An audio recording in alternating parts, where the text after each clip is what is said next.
ಸ್ನೇಹಿತರೆ, ಮೀಡಿಯಾ ಮಾಸ್ಟರ್ಸ್ಗೆ ಸ್ವಾಗತ ಸುಸ್ವಾಗತ.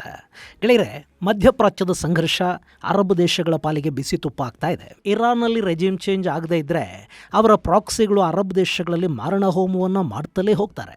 ಇರಾನ್ನ ರೆಜಿಮ್ ಚೇಂಜ್ ಆಗುವವರೆಗೆ ಕಾಯಬೇಕು ಅಂದರೆ ಇರಾನ್ನ ದಾಳಿಗಳನ್ನು ಎದುರಿಸಲೇಬೇಕಾದ ಅನಿವಾರ್ಯತೆ ಅರಬ್ ದೇಶಗಳಿಗಿದೆ. ಹೀಗಾಗಿ ಈ ದೇಶಗಳೀಗ ಅಡಕತ್ತರಿಯಲ್ಲಿ ಸಿಲುಕಿಕೊಂಡಂತೆ ಒದ್ದಾಡ್ತಾ ಇವೆ. ಇನ್ನು ಈಗಾಗಲೇ ಇರಾನ್ ಮತ್ತು ಮಿತ್ರಪಡೆಗಳ ಸಂಘರ್ಷದಿಂದ ಮಧ್ಯಪ್ರಾಚ್ಯದ ಭೂಮಿ ನಡುಗ್ತಾ ಇದೆ.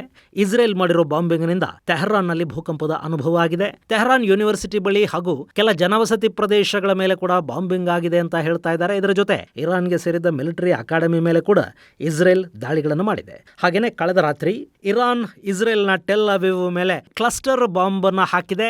ಅದೃಷ್ಟವಶಾತ್ ಈ ಕ್ಲಸ್ಟರ್ ಬಾಂಬ್ ಆಗಸದಲ್ಲೇ ಸ್ಫೋಟಗೊಂಡ ಕಾರಣ ಟೆಲ್ ಅವೀವ್ ಅಲ್ಲಿ ಸಂಭವಿಸಬೇಕಾಗಿದ್ದ ದೊಡ್ಡ ಅನಾಹುತವೊಂದು ತಪ್ಪಿದಂತಾಗಿದೆ. ಇದರ ಜೊತೆ ಸೌದಿ ಅರೇಬಿಯಾದ ಮೇಲೆ ಕೂಡ ಇರಾನ್ ಡ್ರೋನ್ ದಾಳಿ ನಡೆಸುವ ಪ್ರಯತ್ನವನ್ನು ಮಾಡಿದೆ. ಆದರೆ ಅಲ್ಲಿ 3 ಡ್ರೋನ್ಗಳನ್ನ ಸೌದಿ ಏರ್ ಡಿಫೆನ್ಸ್ ಹೊಡೆದು ಕೆಡವಿದೆ. ಇನ್ನು ಜೋರ್ಡಾನ್ ಕೂಡ ಇರಾನಿಗೆ ಸೇರಿದ ಡ್ರೋನ್ಗಳನ್ನು ಹೊಡೆದು ಹಾಕಿರುವ ವರದಿಗಳು ಬರ್ತಾ ಇವೆ. ಇದೆಲ್ಲದರ ನಡುವೆ ಇರಾನ್ನಲ್ಲಿ ಅಮೆರಿಕಾದ ಪಡೆಗಳನ್ನು ನಿಯೋಜಿಸುವ ಕುರಿತು ಅಮೆರಿಕ ಮಹತ್ವದ ನಿರ್ಧಾರವನ್ನು ಪ್ರಕಟಿಸಿದೆ. ಆಫ್ಘನಿಸ್ತಾನ ಹಾಗೂ ವಿಯೆಟ್ನಾಂನಲ್ಲಾದಂತೆ ಮುಖಭಂಗವನ್ನು ಅನುಭವಿಸುವುದು ಬೇಡ ಅನ್ನೋ ನಿಟ್ಟಲ್ಲಿ ಟ್ರಂಪ್ ಗ್ರೌಂಡ್ ಫೋರ್ಸನ್ನು ನಾವು ಡೆಪ್ಲಾಯ್ ಮಾಡೋದಿಲ್ಲ ಅಂತ ಹೇಳಿದ್ದಾರೆ. ಆದರೆ ಇಲ್ಲಿ ಟ್ರಂಪ್ ಹೇಳ್ತಾ ಇರೋದು ಅಮೆರಿಕಾದ ಯೋಧರನ್ನು ನಾವು ಇರಾನಿನ ಒಳಕ್ಕೆ ಕಳುಹಿಸುವುದಿಲ್ಲ ಅಂತ. ಆದರೆ ಇರಾನ್ನ ಒಳಗಡೆ ಕಾರ್ಯಾಚರಣೆಯನ್ನು ಮಾಡೋದಕ್ಕೆ ಅಮೆರಿಕ ಕುರ್ದಿಶ್ ಪಡೆಗಳ ಮೇಲೆ ಡಿಪೆಂಡ್ ಆಗ್ತಾ ಇದೆ. ಈಗಾಗಲೇ ಕುರ್ದ್ ಯೋಧರ ಪಡೆ ಪಶ್ಚಿಮ ಭಾಗದ ಮೂಲಕ ಇರಾನ್ನ ಒಳಗೆ ದಾಳಿಗಳನ್ನು ಪ್ರಾರಂಭ ಮಾಡಿದೆ. ಇನ್ನು ಮತ್ತೊಂದು ಬದಿಯಲ್ಲಿ ಪಾಕಿಸ್ತಾನದ ಸೇನೆ ಕೂಡ ಇರಾನ್ ಗಡಿಯಲ್ಲಿ ನಿಯೋಜನೆಗೊಳ್ತಾ ಇದೆ ಅನ್ನೋ ಸುದ್ದಿಗಳು ಬರ್ತಾ ಇವೆ. ಪಾಕಿಸ್ತಾನದ ಗಡಿಗಳ ಮೂಲಕ ಕೂಡ ಅಮೆರಿಕ ಇರಾನ್ ಮೇಲೆ ದಾಳಿ ಮಾಡಿಸೋ ಸಾಧ್ಯತೆಗಳಿರುತ್ತವೆ. ಹಾಗೆ ಇರಾನ್ನ ಉತ್ತರ ಭಾಗದಲ್ಲಿ ಅಂದ್ರೆ ಅಜರ್ಬೈಜಾನ್ನ ಗಡಿಗಳ ಮೂಲಕ ಅಜೇರಿಗಳು ಕೂಡ ಇರಾನ್ನ ಒಳಗೆ ದಾಳಿಗಳನ್ನು ಆರಂಭ ಮಾಡೋ ಸಾಧ್ಯತೆಗಳಿವೆ. ಈ ಎಲ್ಲ ಪಡೆಗಳಿಗೆ ಅಮೆರಿಕದ CIA ಈಗಾಗಲೇ ಆಯುಧಗಳನ್ನ ಸರಬರಾಜು ಮಾಡಿದೆ ಅನ್ನೋ ಮಾಹಿತಿಗಳು ಕೂಡ ಬರ್ತಾ ಇವೆ. ಸದ್ಯಕ್ಕೆ ಅಮೆರಿಕ ಹಾಗೂ ಇಸ್ರೇಲ್ಗಳು ಸಂಪೂರ್ಣವಾಗಿ ಇರಾನ್ ಅನ್ನ ನಿಶಸ್ತ್ರೀಕರಣಗೊಳಿಸಬೇಕು ಅನ್ನೋ ಗುರಿಯನ್ನ ಹಾಕೊಂಡಂತೆ ಕಂಡು ಬರ್ತಾ ಇದೆ. ಇನ್ನು ಇರಾನ್ ಕೂಡ ಕಳೆದ 1 ದಿನದಿಂದ ತನ್ನ ದಾಳಿಯ ಸ್ಟ್ರಾಟಜಿಯನ್ನ ಬದಲಾವಣೆ ಮಾಡಿರುವುದು ಕಾಣಿಸ್ತಾ ಇದೆ. ಇರಾನ್ ಮಿಸೈಲ್ ದಾಳಿಗಳನ್ನು ಗಣನೀಯ ಪ್ರಮಾಣದಲ್ಲಿ ಕಡಿಮೆ ಮಾಡಿದೆ. ಹಾಗೆ ಡ್ರೋನ್ ದಾಳಿಗಳ ಪ್ರಮಾಣವನ್ನು ಹೆಚ್ಚು ಕೂಡ ಮಾಡಿದೆ. ಈ ನಡುವೆ ಇರಾನ್ನ ದಾಳಿಗೆ ಹೆಚ್ಚು ನಲಗ್ತಾ ಇರುವುದು ಯುನೈಟೆಡ್ ಅರಬ್ ಎಮಿರೇಟ್ಸ್, ಕುವೈತ್ ಮತ್ತು ಬಹ್ರೇನ್ಗಳು. ಇಲ್ಲಿ UAE ಏನೋ ಜಾಗತಿಕವಾಗಿ ದೊಡ್ಡ ಆರ್ಥಿಕ ಹಬ್ ಅನ್ನಿಸ್ಕೊಳ್ಳುತ್ತೆ. ಇಸ್ರೇಲ್ ಜೊತೆ ಅತ್ಯುತ್ತಮ ಸಂಬಂಧವನ್ನು ಇಟ್ಟುಕೊಂಡಿದೆ. ಹಾಗೆ ಇದು ಸುನ್ನಿ ದೇಶ ಕೂಡ.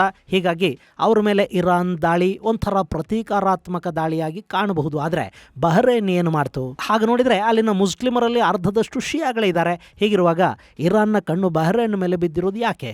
ಈ ದಾಳಿಗಳ ಹಿಂದಿನ ಕಾರಣ ಏನು ಅನ್ನೋ ಬಗ್ಗೆ ಒಂದಷ್ಟು ಮಾಹಿತಿಯನ್ನು ನಾವಿಲ್ಲಿ ನೋಡೋಣ.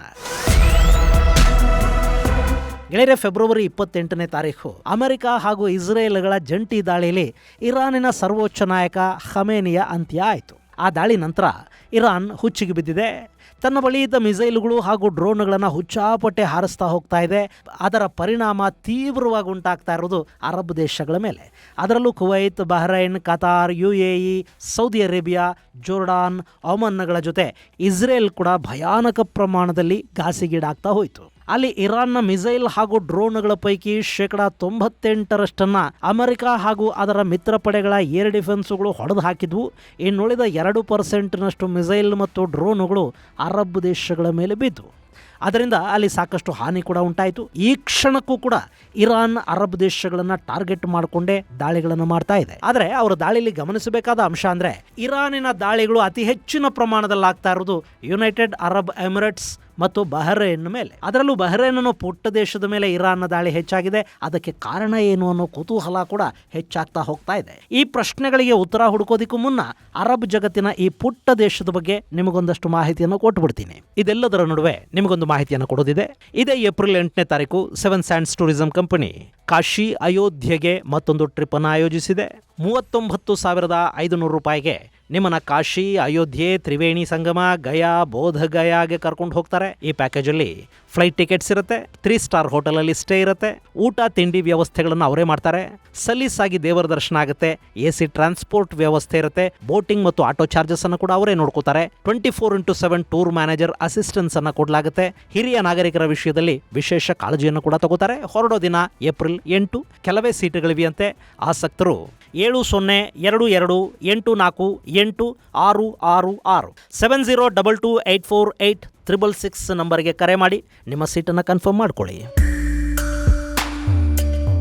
ಬಹ್ರೈನ್, ನೀವಿಲ್ಲಿ ಮ್ಯಾಪಲ್ಲಿ ನೋಡ್ತಾ ಇದ್ದೀರಲ್ಲ, ಇದು ಅರಬ್ ಜಗತ್ತಲ್ಲಿ ಪರ್ಷಿಯನ್ ಕೊಲ್ಲಿಲಿರುವ ಈ ಬಹ್ರೈನ್ ಪಶ್ಚಿಮ ಏಷ್ಯಾದ ಒಂದು ದ್ವೀಪ ರಾಷ್ಟ್ರ. ಇಲ್ಲಿ 33 ಸ್ವಾಭಾವಿಕ ದ್ವೀಪಗಳು ಹಾಗೂ 50 ಕೃತಕ ದ್ವೀಪಗಳಿವೆ.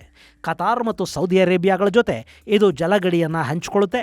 ಪರ್ಷಿಯನ್ ಗಲ್ಫ್ನ ಮತ್ತೊಂದು ಬದಿಯಲ್ಲಿ ಇರಾನ್ ಇದೆ. ಕೇವಲ 768 ಚದರ ಕಿಲೋಮೀಟರ್ನಷ್ಟು ವಿಸ್ತೀರ್ಣವನ್ನ ಹೊಂದಿರುವ ಬಹ್ರೈನ್ 15 ಲಕ್ಷ ಜನಸಂಖ್ಯೆಯನ್ನು ಹೊಂದಿದೆ. ಇದರಲ್ಲಿ 46.6% ಬಹ್ರೈನ್ನ ಸ್ಥಳೀಯರಿದ್ದಾರೆ. ಇನ್ನುಳಿದ 53.4% ಹೊರಗಿನವರು, ಅಂದರೆ ಅಲ್ಲಿ ಬದುಕು ಕಟ್ಟಿಕೊಳ್ಳೋದಕ್ಕೆ ಹೋದ ವಲಸಿಗರಿದ್ದಾರೆ. ಈ ಪೈಕಿ 74% ಮುಸ್ಲಿಮರಿದ್ದರೆ ಇನ್ನುಳಿದ 28% ಇನ್ನಿತರ ಮತಧರ್ಮಗಳ ಜನ ಇದ್ದಾರೆ. ಇನ್ನು ಇದರಲ್ಲಿ 53.2% ಅರಬರಿದ್ದಾರೆ, 43.4% ದಕ್ಷಿಣ ಏಷ್ಯಾದ ಜನ ಇದ್ದಾರೆ, ಹಾಗೆ 1.4% ಆಫ್ರಿಕಾದಿಂದ ಬಂದವರು ಕೂಡ ಅಲ್ಲಿದ್ದಾರೆ. 1.1% ಉತ್ತರ ಅಮೆರಿಕಾದ ಜನ ಇದ್ದಾರೆ. ಮನಾಮಾ ಬಹ್ರೈನ್ನ ರಾಜಧಾನಿ, ಅರೇಬಿಕ್ ಇಲ್ಲಿನ ಅಧಿಕೃತ ಭಾಷೆ.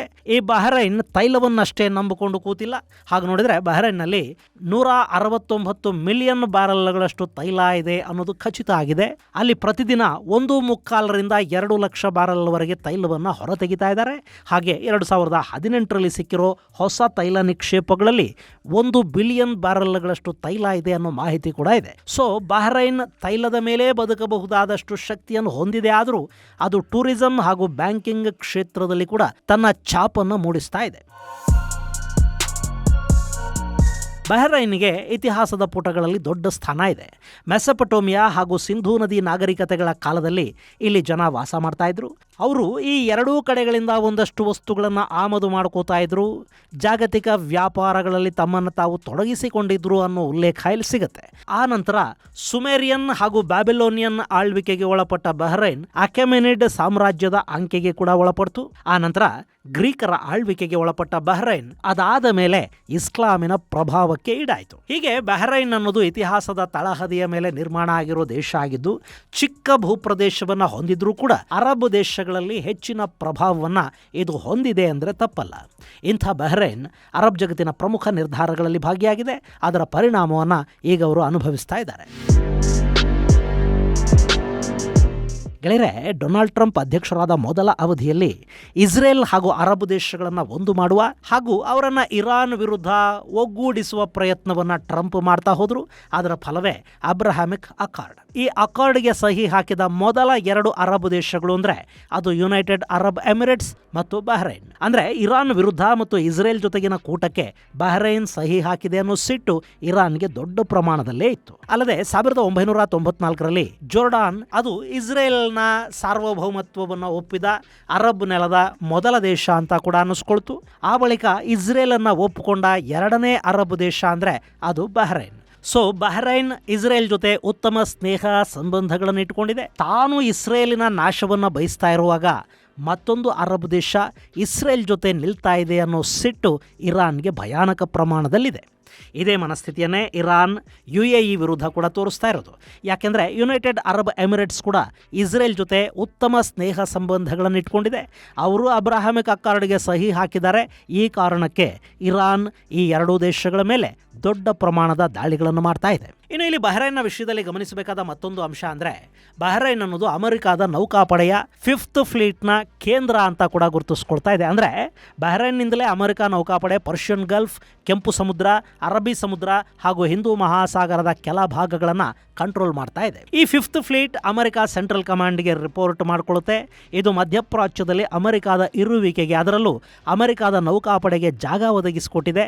1944ರಲ್ಲಿ 2ನೇ ಮಹಾಯುದ್ಧದ ಸಮಯದಲ್ಲಿ ಜಪಾನ್ ವಿರುದ್ಧ ಯುದ್ಧಕ್ಕಾಗಿ ಈ 5th ಫ್ಲೀಟ್ ಅನ್ನು ಅಮೆರಿಕ ಇಲ್ಲಿ ಸ್ಥಾಪನೆ ಮಾಡಿತು.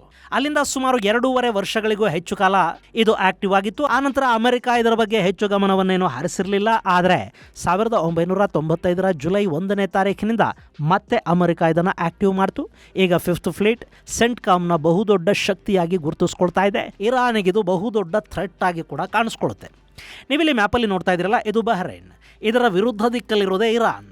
ಹಾಗೆ ಇರಾನ್ಗೆ ಈ ಪರ್ಷಿಯನ್ ಗಲ್ಫ್ ಮತ್ತು ಸ್ಟ್ರೈಟ್ ಆಫ್ ಹಾರ್ಮೋಸ್ ಮೇಲೆ ಕಂಟ್ರೋಲ್ ತಗೊಳ್ಳೋದಕ್ಕಿರೋ ದೊಡ್ಡ ಥ್ರೆಟ್ ಅಂದರೆ ಅದು ಅಮೆರಿಕಾದ ಈ 5th ಫ್ಲೀಟು. ಸೊ ಈ ಎಲ್ಲ ಅಸಹನೆಗಳ ಕಾರಣದಿಂದ ಇರಾನ್ ಬಹ್ರೈನ್ ಮೇಲಿನ ದಾಳಿಯನ್ನು ತೀವ್ರಗೊಳಿಸಿದೆ. ಇಲ್ಲಿ ಕೂಡ ಅತಿ ಹೆಚ್ಚಿನ ಪ್ರಮಾಣದಲ್ಲಿ ದಾಳಿ ಆಗ್ತಾ ಇರೋದು ಬಹ್ರೈನ್ನಲ್ಲಿನ ಅಮೆರಿಕಾದ ನೌಕಾಪಡೆಗೆ ಸೇರಿದ ಪ್ರದೇಶ. ಆದರೆ ಇಲ್ಲಿ ಅಮೆರಿಕಾದ ಏರ್ ಡಿಫೆನ್ಸ್ಗಳು ಇರಾನ್ನ ಥ್ರೆಟ್ ಅನ್ನು ಹೊಸಕ್ಕೆ ಹಾಕ್ತಾ ಇವೆ. ಸೊ ಇರಾನ್ ಬಹ್ರೈನ್ನ ರಾಜಧಾನಿ ನಗರ ಸೇರಿದಂತೆ ಪ್ರಮುಖ ಪ್ರದೇಶಗಳ ಮೇಲೆ ಕೂಡ ಮಿಸೈಲ್ ಮತ್ತು ಡ್ರೋನ್ಗಳನ್ನು ನುಗ್ಗಿಸ್ತಾ ಇದೆ. ಇದರ ಜೊತೆ ಇರಾನಿಗೆ ಬಹ್ರೈನ್ ಮೇಲಿರೋ ಮತ್ತೊಂದು ಕೋಪ ಅಂದರೆ ಈ ಬಹ್ರೈನ್ ಸುನ್ನಿ ದೇಶ ಅಂತ ಕರೆಸ್ಕೊಳುತ್ತೆ. ಇಲ್ಲಿನ ಒಟ್ಟು ಜನಸಂಖ್ಯೆ ಪೈಕಿ 74% ಮುಸ್ಲಿಮರಿದಾರಲ್ವಾ, ಅದರಲ್ಲಿ 45% ಶಿಯಾಗಳಿದ್ದಾರೆ. ಅಂದ್ರೆ ಬಹ್ರೈನ್ನ ಒಟ್ಟು ಮುಸ್ಲಿಂ ಜನಸಂಖ್ಯೆಯಲ್ಲಿ 45% ಶಿಯಾ ಮುಸ್ಲಿಮರಿದ್ದಾರೆ, ಇನ್ನುಳಿದ 55% ಸುನ್ನಿಗಳಿದ್ದಾರೆ. ಹಾಗೆ ನೋಡಿದ್ರೆ ಇಲ್ಲಿ ಇರಾನ್ ಸ್ವಲ್ಪ ಹೆಚ್ಚು ಕೈಯಾಡಿಸಿದ್ರೂ ಕೂಡ ಬಹ್ರೈನ್ ನೆಮ್ಮದಿಯಾಗಿರೋದಕ್ಕೆ ಸಾಧ್ಯ ಆಗ್ತಾ ಇರಲಿಲ್ಲ. ಯಾಕೆಂದ್ರೆ 1927 ಸುಮಾರಲ್ಲೇ ಇಲ್ಲಿನ ಶಿಯಾ ಜನಸಂಖ್ಯೆಯನ್ನು ಗಮನಿಸಿ ರಾಜಾ ಶಾ ಪೆಹ್ಲವಿ ಕೂಡ ಈ ಬಹ್ರೈನ್ ಇರಾನ್ಗೆ ಸೇರಬೇಕು ಅಂತ ಹೇಳ್ಬಿಟ್ಟಿದ್ದ. ಆದರೆ ಅದೆಲ್ಲವನ್ನ ದಾಟಕೊಂಡು ದಕ್ಕಿಸ್ಕೊಂಡು ಬಹ್ರೈನ್ ಸ್ವತಂತ್ರವಾಗಿ ಉಳ್ಕೊಳ್ತು. ಇನ್ನು 79ರಲ್ಲಿ ಇರಾನ್ನಲ್ಲಿ ಇಸ್ಲಾಮಿಕ್ ಕ್ರಾಂತಿ ಆಯಿತು ನೋಡಿ. ಅದಾದ ಬಳಿಕ ಬಹ್ರೈನ್ನಲ್ಲಿ ಇರಾನ್ ಮತ್ತೆ ಕೈ ಆಡಿಸೋದಕ್ಕೆ ಶುರು ಮಾಡ್ತು. ಆದರೆ ಇಲ್ಲಿ ಇರಾನ್ ಯಮನ್ ಮತ್ತು ಲೆಬನಾನ್ಗಳಲ್ಲಿ ಮಾಡಿದ ಹಾಗೆ ತನ್ನ ಪ್ರಾಕ್ಸಿಗಳನ್ನು ಹೆಚ್ಚಿನ ಪ್ರಮಾಣದಲ್ಲಿ ಆಕ್ಟಿವೇಟ್ ಮಾಡೋದಕ್ಕೆ ಸಾಧ್ಯ ಆಗಲಿಲ್ಲ. ಆದರೂ ಶಿಯಾ ಮುಸ್ಲಿಮರಲ್ಲಿ ಒಂದಷ್ಟು ಪ್ರತ್ಯೇಕತೆಯ ಬೀಜವನ್ನಂತೂ ಇರಾನ್ ಬಿತ್ತಿತು. ಇದು 2011ರ ಸಮಯದಲ್ಲಿ ಅರಬ್ ಸ್ಪ್ರಿಂಗ್ನ ಕಾಲದಲ್ಲಿ ಜಗಜ್ಜಾಹೀರಾಯಿತು. ಆಗ ಬಹ್ರೈನ್ ಇರಾನ್ ವಿರುದ್ಧ ನೇರ ಆರೋಪಗಳನ್ನು ಮಾಡ್ತು. ಬಹ್ರೈನ್ನಲ್ಲಿ ಜನಾಂಗೀಯ ಸಂಘರ್ಷಗಳಿಗೆ ಹಾಗೂ ಆಂತರಿಕ ಕಲಹಕ್ಕೆ ಇರಾನ್ ಕಾರಣವಾಗ್ತಾ ಇದೆ ಅಂತ ಹೇಳ್ತು. ಆ ಬಳಿಕ ಬಹ್ರೈನ್ ಮತ್ತು ಇರಾನ್ ನಡುವಿನ ಸಂಬಂಧ ಹಾಳಾದವು. ಆದರೆ 2016ರಲ್ಲಿ ಸೌದಿ ಅರೇಬಿಯಾ ಮತ್ತೆ ಇರಾನ್ ಜೊತೆ ಸ್ನೇಹವನ್ನು ವಿಸ್ತರಿಸುವ ಕೆಲಸ ಮಾಡಿದಾಗ ಬಹ್ರೈನ್ ಕೂಡ ಅದಕ್ಕೆ ಕೈ ಜೋಡಿಸ್ತು. ಇರಾನ್ ಮತ್ತು ಬಹ್ರೈನ್ಗಳ ನಡುವೆ ಮಾತುಕತೆಗಳು ನಡೀತಲೇ ಹೋದವಾದರೂ ಅಲ್ಲೊಂದು ಗಟ್ಟಿ ಬಾಂಧವ್ಯದ ಬೆಸುಗೆ ಬೀಳಲಿಲ್ಲ. ಇದೆಲ್ಲದರ ನಡುವೆ ಈಗ ಇರಾನ್ ಇಸ್ರೇಲ್ ಮತ್ತು ಅಮೆರಿಕಾಗಳ ದಾಳಿಗೆ ತುತ್ತಾಗ್ತಾ ಇದೆ. ಈ ಸಂದರ್ಭದಲ್ಲಿ ಬಹ್ರೈನ್ ಅಮೆರಿಕಾಗೆ ಜಾಗ ಕೊಡ್ತು ಅನ್ನೋ ಸಿಟ್ಟು ಬಹ್ರೈನ್ ಅನ್ನೋ ಈ ಪುಟ್ಟ ದೇಶದ ಮೇಲೆ ಇರಾನ್ ದೊಡ್ಡ ಪ್ರಮಾಣದ ದಾಳಿ ಮಾಡೋದಕ್ಕೆ ಕಾರಣ ಆಗ್ತಾ ಇದೆ.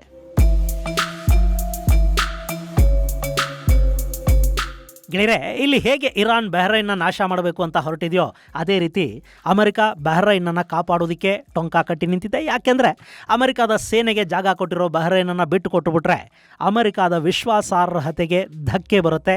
ಸೊ ಇಲ್ಲಿ ಅಮೆರಿಕ ಯಾವುದೇ ಕಾರಣಕ್ಕೂ ಬಹ್ರೈನ್ ಮೇಲೆ ಹೆಚ್ಚು ದಾಳಿಗಳಾಗದ ಹಾಗೆ ಈ ಚಿಕ್ಕ ನೆಲವನ್ನು ಕಾಪಾಡಿಕೊಳ್ತಾ ಇದೆ. ಇರಾನಿನ ದಾಳಿಗಳನ್ನು ನ್ಯೂಟ್ರಲೈಸ್ ಮಾಡೋದಕ್ಕೆ ಬೇಕಾದ ಎಲ್ಲ ವ್ಯವಸ್ಥೆಗಳನ್ನು ಅಮೆರಿಕ ಇಲ್ಲಿ ಮಾಡ್ತಾ ಇದೆ. ಹೀಗಾಗಿನೇ ಇರಾನ್ನ ಮಿಸೈಲ್ಗಳನ್ನು ಎದುರಿಸಿ ಕೂಡ ಈ ಬಹ್ರೈನ್ ಕಾಲೂರ್ಕೊಂಡು ನಿಂತ್ಕೊಳ್ಳೋದಕ್ಕೆ ಸಾಧ್ಯ ಆಗ್ತಾ ಇರೋದು.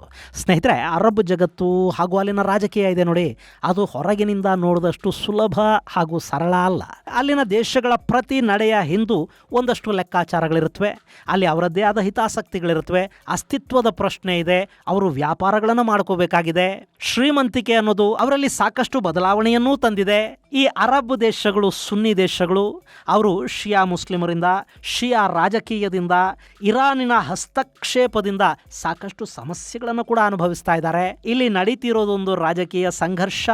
ಆ ರಾಜಕೀಯ ಹಿತಾಸಕ್ತಿಗಳು ಮತ್ತು ಆಧಿಪತ್ಯದ ಕಾರಣಕ್ಕಾಗಿಯೇ ಖಮೆನೈ ಅರಬ್ ದೇಶಗಳಲ್ಲಿನ ಸುನ್ನಿ ಆಡಳಿತಗಳನ್ನು ಅಭದ್ರಗೊಳಿಸೋದಕ್ಕೆ ಪ್ರಯತ್ನ ಮಾಡ್ತಿದ್ದ.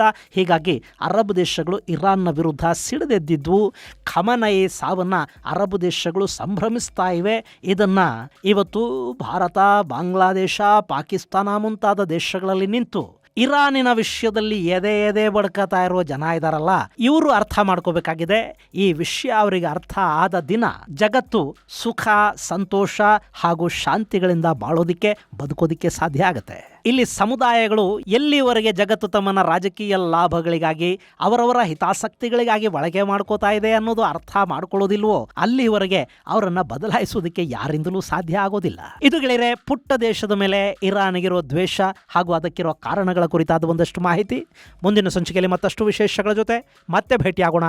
ಅಲ್ಲಿವರೆಗೆ ಜೈ ಹಿಂದ್, ಜೈ ಕರ್ನಾಟಕ.